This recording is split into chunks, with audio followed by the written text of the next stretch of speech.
Kane and welcome to Ask Gareth. The idea here is very simple. You ask me questions about corporate social responsibility or sustainability and I answer them. And the question this time comes from Liz, who's an environmental consultant. And Liz writes, "Dear Gareth, I'm really passionate about sustainability. I've studied and worked hard to get where I am. But I get despondent as the news is unrelentingly grim when it comes to things like climate change. I want to make a difference, but sometimes I feel I'm just wasting my time." Well, Liz, at the risk of coming over all Oprah on you, I feel your pain. I think we all do in this business because the news is often unrelentingly grim and you sometimes find it very hard to know whether or not you're making progress. But I believe we are making progress. And if you look at the statistics, let's take the UK's renewable energy system. When I first started in this business, it was about 2% of all electricity production. And of that, only a tenth of that 2%, so 0.2%, was actually what we call renewable energy systems like wind or solar. The rest was all to do with Scottish hydroelectric power, which fair enough, but the true renewables is very small. Q2 last year, 15.5%. That's almost a sixth. In other countries, electricity is often produced more from renewable sources than from fossil fuels or nuclear or any other source. So we are making progress. In Norway, electric vehicles are topping the sales charts and they're shooting up sales in other countries as well. Back in the UK, landfill, we are now putting less material in landfill than we have in our industrial history, despite a growing economy, finally, and a growing population. So we are winning.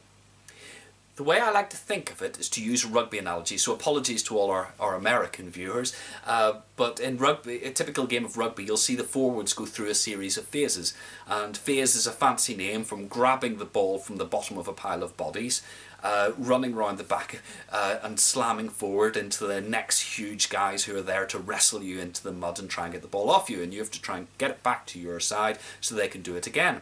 And the idea each time is just to move the ball a yard or two further forward to get into a position where you might score. Now rugby pundits call those the hard yards of rugby, and I think we're in the hard yards of sustainability. Everything's tough, everything's painful, everything's slow, but we are making progress forwards and we're getting to a position where a number of tipping points will come into play where we will make massive progress. Now, how does that help us, being optimistic? Well, here's 3 ideas that I use, to keep my enthusiasm and energy up. First of all, seek out and share the good news.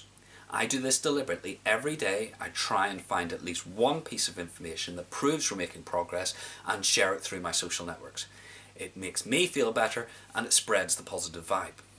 Secondly, ignore the doom mongers. Now, I'm not saying cut out anybody who doesn't agree with what you believe, but seek out the intelligent contrarian views. But the dunderheads who just keep repeating the same old nonsense, whether pro-green or anti-green, whatever it is, just filter them out, ignore them. They're sapping your energy. It's not worth it. Thirdly, celebrate success, no matter how small. If you implement an environmental management system for a client, a new solar energy system, or even just run an engagement workshop with their employees, celebrate it. Go out, have a pint of beer, a glass of wine, cup of tea and a piece of cake, whatever turns you on, and pat yourself in the back and say, well done me. It all counts. Because the triple bottom line here is, we are winning, but the game isn't over yet. We need you, so don't give up now. Okay, Liz, I hope that answers your question.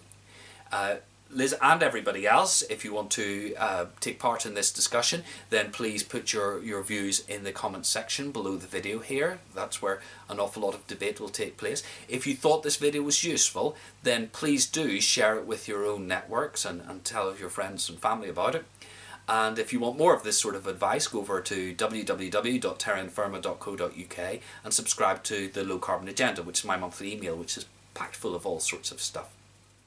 And remember, whether you're making small incremental steps towards a more sustainable world or facilitating massive step changes, it all counts. You're making the world a better place and you should be proud of that. Till next time, goodbye.